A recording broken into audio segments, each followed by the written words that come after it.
Welcome back to the Thrive series. In this video, I'm going to show both of my workflows that we discussed in the previous video. So what we will do is follow this workflow, make a backup, upload to Google Drive, and take the same backup and make a clone of this website locally. Let's get started. Okay, so to back up this site, I'm going to need a plugin called Duplicator, which is very popular and very easy to use. Right here, as you can see, it has 5-star rating and over 1 million active installations, so you can easily depend on it. So let's install that. Activate. All right, so we have it activated. Let's go to the portal. Okay, so now create new.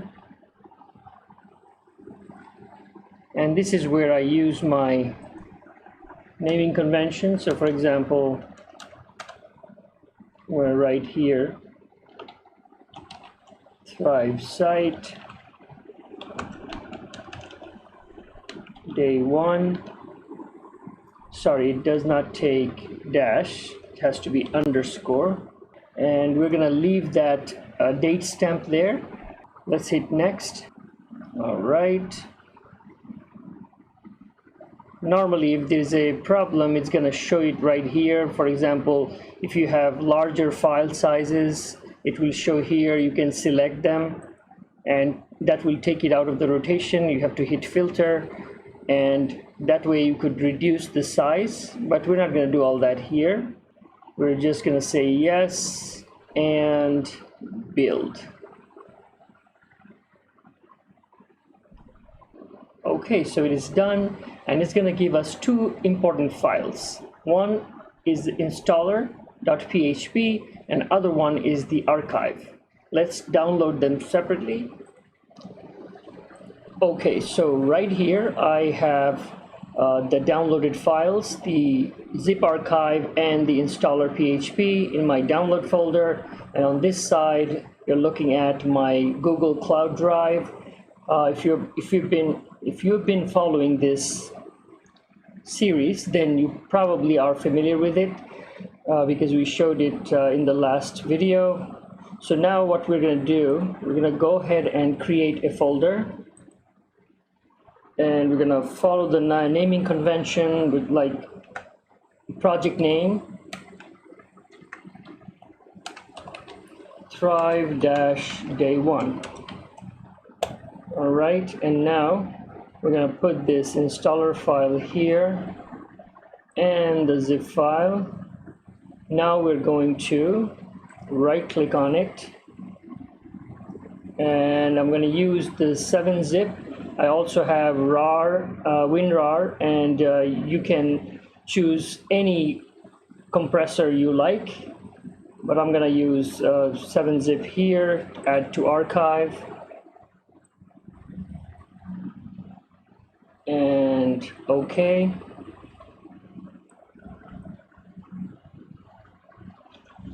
All right, so we have a zip archive here, and now this is the way I organize my project files. So I'm going to go back to the project folder, and here I'm going to create the project name, a folder.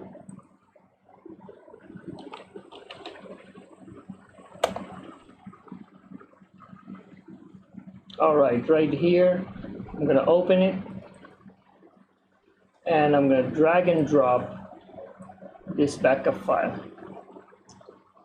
So as soon as this is loaded here, we're going to be finishing the first part of the workflow, which is this part right here, where we set up everything in the remote staging server and then back it up, download it, and upload to the Google Cloud.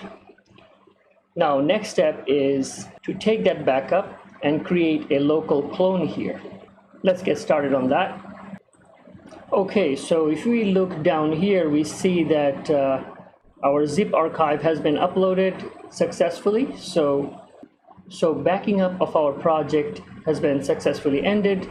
Meanwhile, on the other screen, I have started up my local MAMP for Windows, and that comes with Apache Web Server, MySQL database, and a whole bunch of other tools like PHP MyAdmin, etc. As you can see here. And I have a setup like this here locally, since I don't have MAMP Pro running. So I do localhost, and this is how I run multiple WordPress installations in my local system. And if you look here in the C drive under MAMP folder, under htdocs, this is where all my local installations are located physically. So this is where I'm going to create a new folder called Thrive, and inside this folder, in fact, as soon as I create this folder, you can see that if I refresh, shows up here, and if I click on it, it's ready to go, right? If I put an index file in here, it's going to show. And in this folder, we're going to go ahead and collect these two files, copy them, come back and paste them, and also, and let's check with refresh. All right, so the files are ready to go, but before we get started, we need one more thing, which is to create a database. For that, I'm going to go to PHP MyAdmin. And as you can see, I follow a certain naming conventions, which is project name _db to create my databases. All right, so let's create a database for our project. Thrive _db. Now here's the thing, for the local installations, the username and password for this DB would be root and root. So we don't have to work too hard to figure that out now. So now that we have everything in place, I'm gonna go ahead and click on installer PHP. All right, it's ready to go. Accept, next. And as you can see, what's happening here, there's no magic about it. It's just extracting all the necessary files. And once done, I'm gonna have to put in the database name.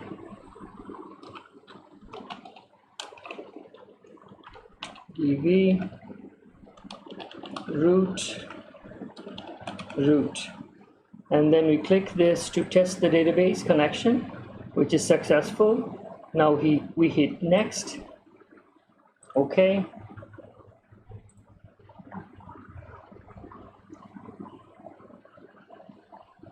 All right. And this is where it updates the database with the current URL and path. I hit next, and it's done. So now let's click on to admin login. Paste the password, login. Okay, so this is one interesting thing it does. It goes ahead and as soon as we log in, it clears up all the installation files, which could be a security risk. I mean, not in this one because it's local, but this is a nice thing it does. And what you just saw, the same steps you have to follow to roll it out on a cPanel based remote host. So now we have a successful installation of our current project. Everything is right here, good to go, just like it was on a remote box. Now we can go ahead and get started working on building the site. See you next time. Thanks for watching.